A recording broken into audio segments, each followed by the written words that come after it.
పరిచర్యలో జరిగే ఆరాధనలన్నింటి గురించి కూడా మీరు శాసనలో పెట్టండి. మా ప్రయాణాలు తక్కువ తక్కువ సమయంలో ఎక్కువ దూరాలు వెళ్ళి ఆరాధన చేసుకునే పరిస్థితి. హల్లెలూయా.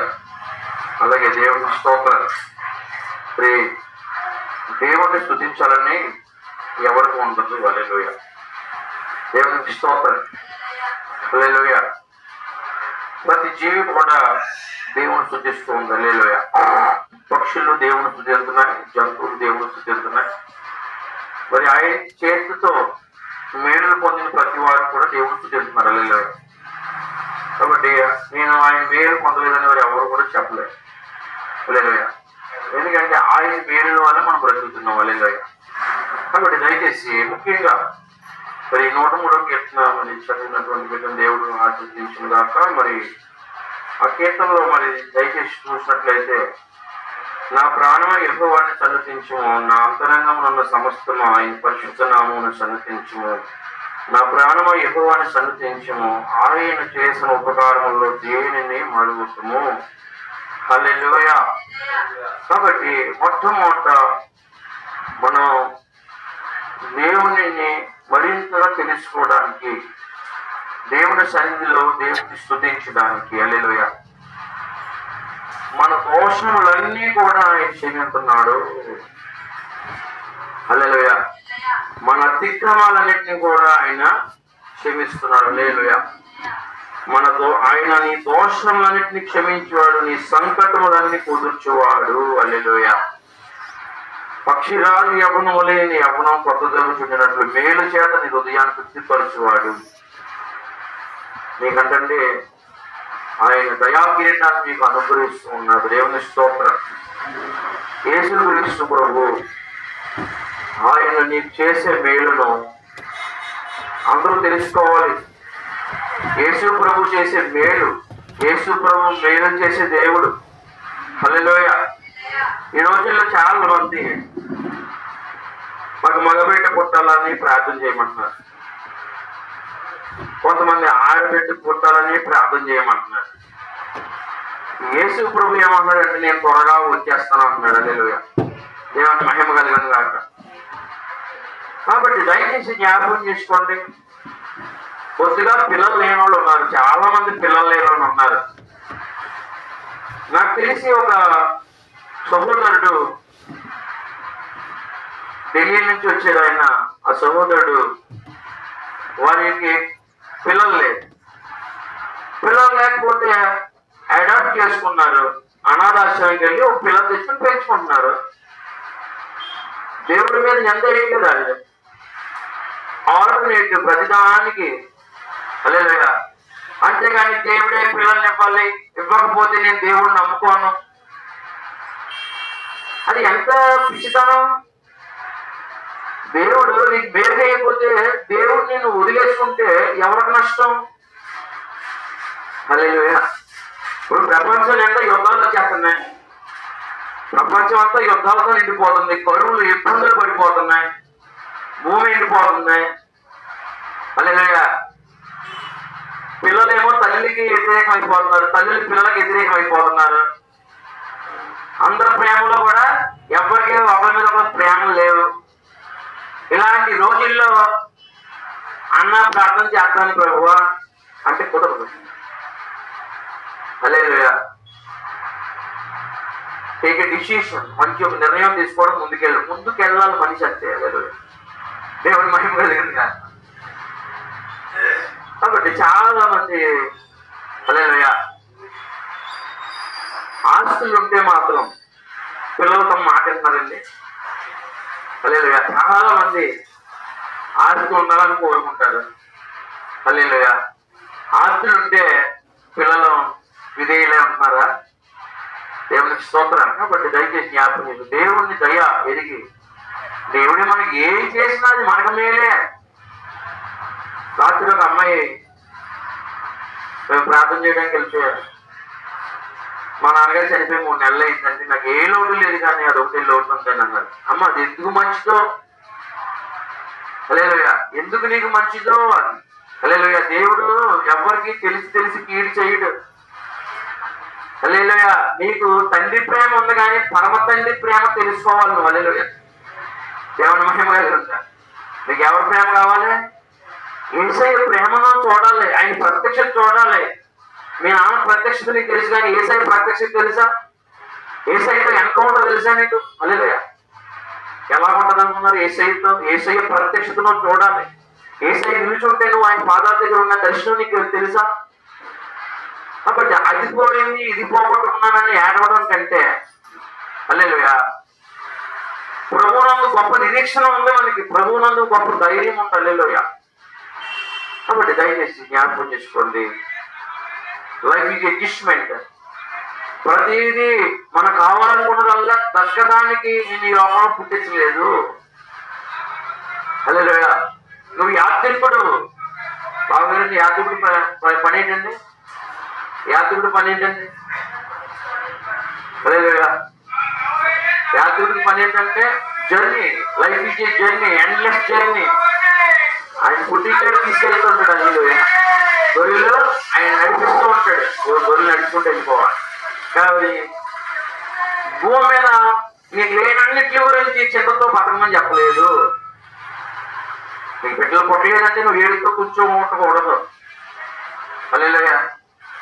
ఈ లోకంలో నీకు నచ్చిన ఉద్యోగం రాలేదు, నువ్వు బాధపడడం అవసరం లేదు. హల్లెలూయా. నీ బిడ్డలు అనుకున్నట్టుగా లేరు, నువ్వు బాధపడక్కర్లేదు. హల్లెలూయా. నీ పని ఏంటంటే నీ భారం యెహోవా మీద మోపు, ఆయన నిన్ను ఆదుకుంటాడు. నీ చింతల్లో నీ మీద పెట్టుకుంటే ఆయన మానసికంగా ట్రబుల్ అయిపోతున్నాడు. ఎందుకంటే మన చింత పెరిగి కొద్ది ఏమవుతుంది, మన బుర్రనరాలు పాడిపోతాయి. సైన్స్ నాకంటే ఎక్కువగా ప్రిన్సిపల్ గారు బాగా తెలుసు. లక్షల కిలోమీటర్లు ఉంటాయంట మనలో ఉన్నటువంటి ఆ బ్రెయిన్ లో ఉన్న నరాలు, చిన్న నరాలు, ఇంటికి వాచ్ కంటే చిన్నగా ఉంటాయి. దాంట్లో బ్లడ్ వెళ్ళాలి. హల్లెలూయా. ఎంత చిన్న ఉంటాయో అవి బ్లడ్ ప్రెషర్ ఎక్కువైతే ఏమవుతాయి, మొత్తానికి మోసం వచ్చేది. అంతేగాని ఎక్కువ ఆలోచించడం మానేసి దేవుణ్ణి ఆరాధించుకోవడం మొదలు పెట్టాలి. అన్ని పరిస్థితుల్లో నాకు ఈరోజు 2 మాటలు చెప్పాలని ఆశ ఉంది నాకు. హల్లెలూయా. ఒకటి ఏంటంటే, నువ్వు నడవలేనప్పుడు నడిపించే దేవుడు. దేవునికి స్తోత్రం. ఎన్నిసార్లు మనం నడవలేక పడిపోయిన స్థితిలో ఉంటే ఎన్నిసార్లు ప్రభు నీ జీవితంలోకి వచ్చి నీ చేయబట్టుకుని నడిపించాడు. అలాంటి అనుభవాన్ని నువ్వు జ్ఞాపకం చేసుకుని దేవుని స్తోత్రాలు చెల్లించాలి. ఇక నడవలేనేమో అనుకోవడం కంటే నిన్ను నడిపించిన దేవుణ్ణి, నీ బలహీనం పడిపోయినప్పుడు నిన్ను నడిపించిన దేవుణ్ణి స్తుతించుకోవడం ఒక ఎత్తు అయితే, రెండవదిగా దేవునికి స్తోత్రం. హల్లెలూయా. ఆయన కృపలో నీ ప్రతి అవసరం తీర్చాడు. దేవుని మహిమ కలుగుతున్నాడు. ఏ యోగ్యత లేదు నీకు. హల్లెలూయా. ఎంతో యోగ్యతనిచ్చాడు. ఏ మహిమకు యోగ్యుడు కాదు, కానీ దేవుడు నిన్ను ఈ రోజున నేను అందరిగా పిలుస్తున్నారు. అందరూ ఒకసారి ఆలోచించు, నువ్వు పొందిన మేరకు నువ్వు అర్హుడివేనా? హల్లెలూయా. నువ్వు ప్రతి అవసరం, హల్లెలూయా, ప్రతి అవసరం, what not everything God does. Hallelujah. యేసు ప్రభు చేశాడు. ఆశ్చర్యం. ఆయన చేసిన పనులు మన జీవితంలో ఎన్నో ఆశ్చర్యాలు ఉన్నాయి. ఆయన ఆశ్చర్యకరుడే అన్నాడు. హల్లెలూయా. కాబట్టి దయచేసి నేను ఒక చిన్న మాట చెప్తే ఈ వాక్యాన్ని కొనసాగిస్తాను. హల్లెలూయా. ఇర్మియా గ్రంథం 3వ అధ్యాయం.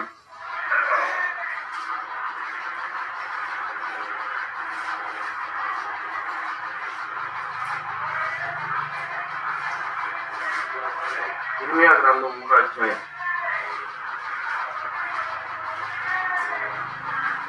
14వ వచనం. ఇర్మియా గ్రంథం 3:14లో, భ్రష్టులకు పిల్లలారా తిరిగి రండి, నేను మీ యజమానుడును, ఇదే యెహోవా వాక్కు. హల్లెలూయా. అంతేనండి. చదివారండి 14వ వచనం. భ్రష్టులకు పిల్లలారా తిరిగి రండి, నేను మీ యజమానుడును, ఇదే యెహోవా వాక్కు. దేవుని స్తోత్రం. 13లో, నీ దేవుడైన యెహోవా మీద తిరుగుబాటు చేయొచ్చు, నా మాటను అంగీకరింపక ప్రతి పచ్చని చెట్టు కింద నీళ్ళతో కలుసుకున్నట్టు నీవు ఇటు అటు పోయిన నీ దోషము ఒప్పుకొనము. హల్లెలూయా. అన్యులతో ఏం చేస్తామంట? హల్లెలూయా. అటు ఇటు పోయామంట. హల్లెలూయా. ఇప్పుడు నీ దోషాన్ని ఒప్పుకునే సమయం వచ్చింది. హల్లెలూయా. కాబట్టి ఆయన నేను నీ యజమానుడు. హల్లెలూయా. దేవుని స్తోత్రం. తిరిగి రండి. దేవుని మహిమ కలిగిన కాక రిటర్న్ టు గాడ్. రిటర్న్ అంటే తిరిగి రండి. హల్లెలూయా. హల్లెలూయా. మరి యేసు ప్రభు ఎంత మహిమ గల దేవుడు, ఎంత మహిమ గల మహారాజు, ఎంత ఘనమైన మహారాజు. ఆయనకి సాటైన దేవుడి లోకంలో ఎవరూ లేదలేదు.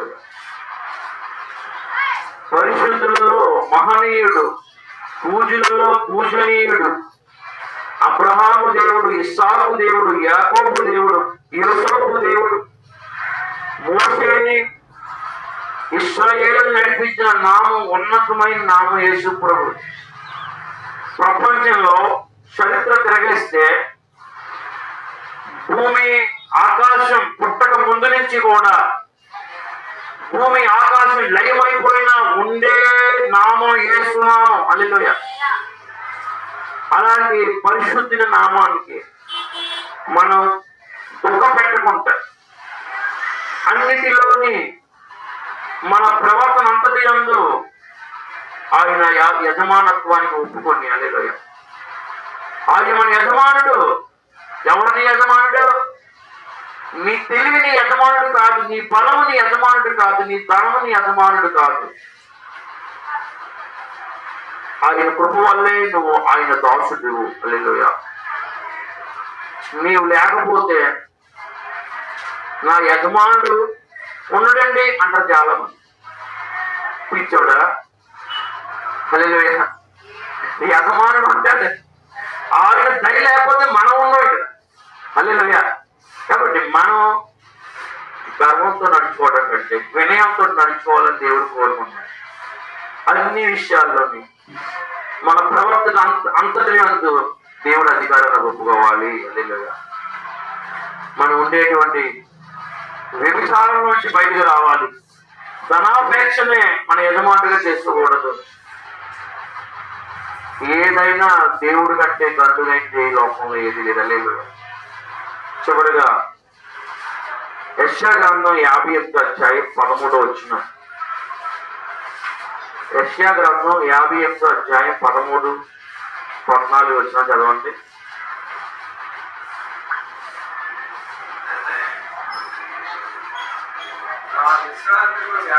నా విశ్రాంతి దినమున వ్యాపారము చేయకుండా ఏంటండి నాకు ప్రతిష్టమైన దినమనియు నువ్వు ఓరకుండిన ఎడల విశ్రాంతి దినం మనోహరమైనదనియు యెహోవాకు ఏంటండి యెహోవాకు ప్రతిష్ట దినమనియు ఘనమైనదనియు అనుకొని దానిని ఘనముగా ఆచరించిన ఎడల నీకిష్టమైన పనులు చేయకుండా వ్యాపారం చేయకుండా లోకవార్తలు చెప్పుకోకుండా ఉండిన ఎడల నీవు యెహోవా యందు ఆనందించెదవు. ఆ దేశం యొక్క ఉన్నత స్థలములలో నేను నిన్ను ఎక్కించదను. హల్లెలూయా. 8వ వచనం.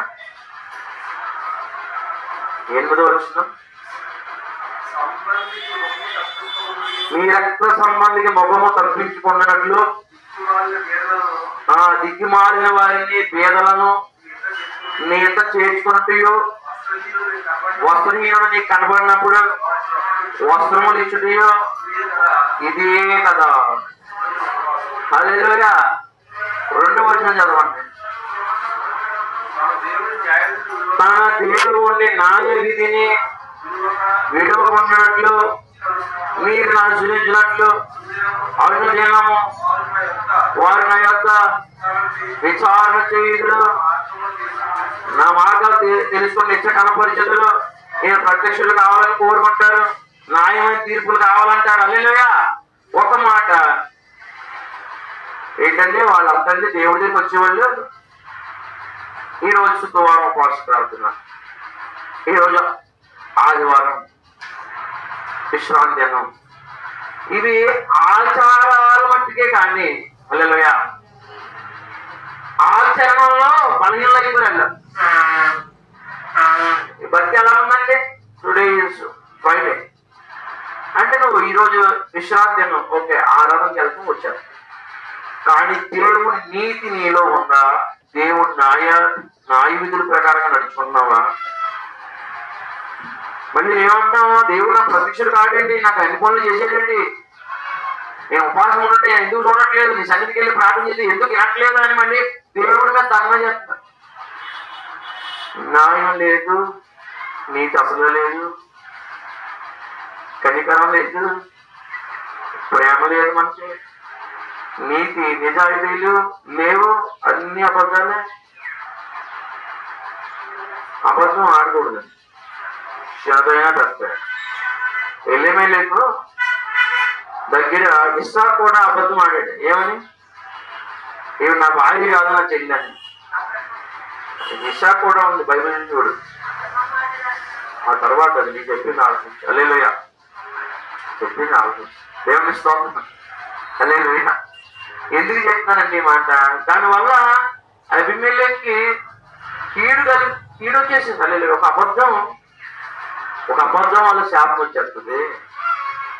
లేని మాట పుట్టించకూడదు. హల్లెలూయా. కాబట్టి వస్త్రహీనుడు కనపడినప్పుడు నువ్వు వస్త్రాలు ఇవి. హల్లెలూయా. నీ పని వాళ్ళతో కఠినమైన పనులు చేస్తావు. దేవునికి స్తోత్రం. దేవుడి సన్నిధిని మీకు విడిచిపెట్టి వ్యాపారాలు చేసుకుంటారు. మీరు విశ్రాంతి దినం ఈ రోజు నువ్వు ఊరుకుంటే అంత మేలు. నువ్వు నాలో ఆనందిస్తావు కదా. ఇది ఘనమైనది, ప్రతిష్టమైన దినం. అన్ని పనులు ఆరోగ్య పెట్టుకుంటావు. ఎందుకు? నువ్వు దేశం యొక్క ఉన్నతమైన స్థలాలను నేను నిలబెట్టాలంటే నువ్వు విశ్రాంతి దినాన్ని నువ్వేం చేయకూడదు? ఘనముగా ఆచరించడం మానకూడదు. హల్లెలూయా.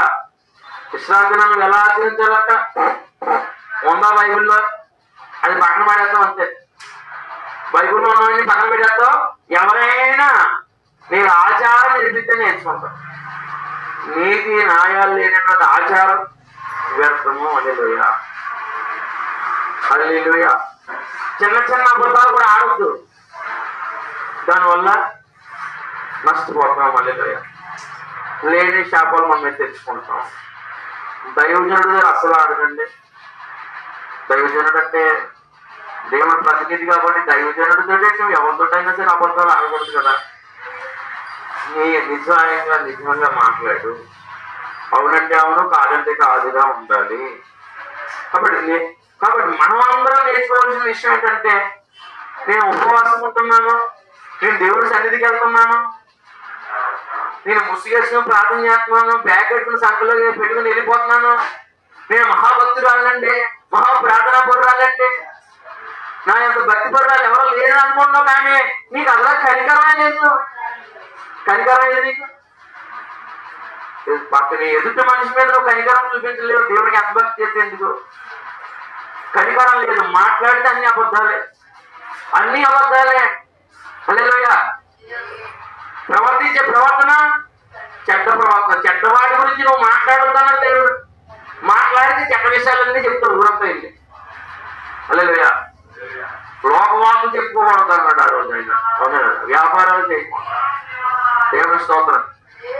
హల్లెలూయా. కాబట్టి ఏ రోజు మనం చేయకూడదు. ఓకే, మంచిదే. కానీ ఒక మాట, ఆయన నాలుగు విధులు మన జీవితంలో ఉండాలి. దుర్మార్గులు కట్టలేపాలి. హల్లెలూయా. దేవుని స్తోత్రం. న్యాయం చేయడం నేర్చుకోవాలి. యథార్థంగా బతకడం నేర్చుకోవాలి. జాలి, కనికరం. హల్లెలూయా. ఒక దైవ సేవకుడి మీద నీకు జాలి కనికరం లేదు నీకు. అబ్బా, ఏం భక్తి, ఏం ప్రార్థన. హల్లెలూయా. కాబట్టి 40 రోజులు లెంట దినాలు పాటిస్తున్నారు చాలా మంది. హల్లెలూయా. మంచిది, పాటించండి. 40 రోజుల తర్వాత నువ్వు మామూలుగా మారిపోతావా? తాగొచ్చా? నేను ఎంత తినాలని వ్యతిరేకం కాదు. నేను 360 రోజులు నాకు లెక్క తినాలి, లెక్క తినాలి. హల్లెలూయా. మాకు ఎప్పుడప్పుడే ప్రార్థనలు 360 రోజులు దేవుడు కరెక్ట్గా ఉండాలి. హల్లెలూయా. ఈ 40 రోజులు నువ్వు ప్రార్థనకి వెళ్ళి ఏం చేసావు? ఒక దైవసేవకుడిని పాడైపోవాలని కోరుకోవడమా? హల్లెలూయా. దేవుడికి స్తోత్రం. నువ్వు ఇన్ని ఆచారాలు ఆచారాలనే నువ్వు ఆచరిస్తున్నావు. మీ చర్చిలో మీరు ఏం నేర్చుకున్నారు? ఆచారాలు ఆచరిస్తున్నారు, ఆచరణ లేదు. ఈరోజు చర్చిలు వెళ్తాయండి, ఆచారాలు ఉన్నాయి చర్చిలో కూడా. మీరు అలా చేయండి, ఇలా చేయండి, గుడికి రండి, అంతేగాని మనసు మాత్రం మార్చుకోవద్దు. హల్లెలూయా. నీ దేవుడు ఏం కోరుకున్నాడు? నీతి కోరుకున్నాడు, నిజాయితీ కోరుకున్నాడు, యథార్థత కోరుకున్నాడు. పొరుగు సొమ్మును ఆశించొద్దన్నాడు. ఎవరైనా పడిపోతే తొప్పేద్దాం చూడటం కాదు, అది పట్టుకెళ్ళి అప్పచెప్పేలా. 10 రూపాయలు కాదు, నువ్వు ఎంతైనా నీకు ఏదైనా దొరికితే పట్టుకెళ్ళాలి, అప్పచెప్పేయాలి. అంతేగాని దొంగతనాలు, వ్యభిచారాలు, దేవుడికి తెలియని ఎన్నో మోసాలు మనందరి హృదయాల్లో ఉంటాయి. మనకు మనం అసహ్యం చేయాలి, మనం పశ్చాత్తాపడాలి. హల్లెలూయా. చేసే కార్యాలు దేవుడికి ఇష్టమై ఉండాలి. నువ్వు చేసే కార్యాలు పాస్టర్ గారికి కాదు, ఎవరికి ఇష్టమై ఉండాలి? దేవుడికి అనుకూలంగా ఉండాలి. పాస్టర్ గారిని మెప్పించడం అది పెద్ద పని అయిపోయింది. హల్లెలూయా. పాస్టర్ గా మనుషులు మెప్పించేలా ఉండకూడదు, దేవుడిని మెప్పించేలా ఉండాలి నీ భక్తి. కాబట్టి వస్త్రం లేనివాడు కనపడితే వస్త్రం ఏంటి? నువ్వు ఉపవాసం ఉన్న రోజున ఆ బియ్యం పట్టుకెళ్ళిచ్చేవారు వెళ్ళాలా చర్చిలో. నువ్వు ఉపవాసం ఉన్న రోజున నువ్వు చర్చి తేపన్నా పర్లేదు, ఆ అన్నం ఎవరికన్నా లేనోడికి ఇవ్వి. బట్టలు లేనోడు కనపడితే బట్టలు ఇవ్వి. ఎవరితో వాద్యాలు పెట్టుకోవద్దు, వివాదాలు పెట్టుకోవద్దు, గొడవలు పెట్టుకోవద్దు. నెమ్మదిగా ఉండాలి. హల్లెలూయా. బుద్ధులు ఆడవద్దు, అన్యాయపు సిరి కోసం తొగులాడవద్దు. హల్లెలూయా. మదిలో యేసు ప్రభుని ఆస్తిగా చేసుకో. దేవుని స్తోత్రం. యజమానుడు, నీ యజమానుడు దగ్గర తిరిగిరా. నీ యజమానుడు ఎవరో? అన్యులు కాదు, మనుషులు కాదు నీ యజమానుడు. నీ యజమానుడు జీవం గల దేవుడు. హల్లెలూయా. మనుషులు పరిచయం చేయడం కాదు, దేవుడు పరిచయం చేయాలి. హల్లెలూయా. దేవుడు మహిమ కలిగిన మనుషులు ప్రేమించాలి. జాలి, దయ. నాలాంటి చెప్తే ఎలా ఉంటుందండి మాటలే? ఎవరికి పట్టించుకోవాలా అని ఉండదు. అదే పెద్ద భాషలు చెప్పరు. పెద్ద భాషలు ఏం చెప్తారు? కానుకలు తేడా చెప్పి మందిరంలోకి డబ్బులు తేవండి, అదే చెప్తారు తప్ప ఎంతసేపు పేదోళ్ళు పట్టించుకోండి, న్యాయంగా బతకండి, అందరినీ కనికరంతో చూడండి, నీ పొరుగు వాడిని ప్రేమించండి అనే మాట నాలుగు చెప్తే ఎవరికి అర్థం అవ్వదు. పెద్ద పాటలేమో మంచి మాటలు చెప్పడం. హల్లెలూయా. దేవునికి స్తోత్రం. కాబట్టి మన జీవితాల్లో న్యాయం అనేది ఉండాలి. హల్లెలూయా. నీతి అనేది ఉండాలి, కనికరం అనేది ఉండాలి. హల్లెలూయా. న్యాయము, నీతి, కనికరము, ప్రేమ అని 4 మాటలు లేకుండా నువ్వు దక్షిణ భాగాలు పెట్టుకెళ్ళినా దేవుడు నిన్ను చేర్చుకోవడం. నీ హృదయం బదలవ్వాలి. దేవుడు వాక్యం ఉన్నప్పుడు నా మీద నువ్వు పళ్ళు కొరకడం కాదు. హల్లెలూయా. దేవుడి దగ్గరలో నీ హృదయాన్ని బదలు కొట్టు. హల్లెలూయా. సేవకుడు అంటే నీకు ఎంత లోపల జీవంగా దేవుడు సేవకుడు అంటే నీకు అంత చూడనా? హల్లెలూయా. నువ్వు నాకు కనిపించే సేవకుడిని నువ్వు బాధ పెడుతున్నావు అంటే ఇంకా కనిపించలేని దేవుడికి నువ్వు ఎంత న్యాయంగా ప్రవర్తిస్తున్నావు. దేవుడు ఆజ్ఞలు నీ మనసులో పెట్టుకొని వాటి ప్రకారం నడుచుకొని ఆయన్ని కనపరిస్తే విశ్రాంతిని గురించి మళ్ళీ మళ్ళీ చెప్పుకోవాల్సిన అవసరం లేదు. హల్లెలూయా. 6 రోజు ప్రయాణాలు, 6 రోజు చుట్టాలు వచ్చే ఉండిపోవడాలు ఏమనిస్తారు? ఆచారమే కాదు, ఆచరణ ఉండాలి. దేవుణ్ణి నమ్ముకున్నవాడు ప్రేమ కలిగి బ్రతకాలి. హల్లెలూయా. దేవునికి స్తోత్రం. న్యాయంగా బ్రతకాలి, నీతిగా బ్రతకాలి, అబద్ధాలు ఆడకుండా తప్పు చేయకుండా బతికేదే క్రైస్తవ్యం.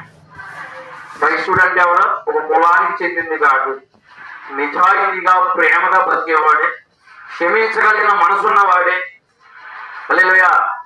క్రైస్తవుడు అంటే కనికరం ఉన్నవాడే. హల్లెలూయా. పరిశుద్ధంగా బ్రతికేవాడే క్రైస్తవుడు. నువ్వు అలాగే న్యాయము, పరిశుద్ధత, నీతి, యథార్థత, దేవుడు ఆజ్ఞలు లేకపోతే నువ్వు క్రైస్తవురాలు కాదు. ఇంకా దొంగలాగే బతికితే నువ్వు క్రైస్తవురాలు కాదు. ఇంకా అబద్ధరాలుగా బతికితే మనుషులకి ఇవ్వండి, దేవుడికి ఇవ్వండి. ప్రార్థన చేసి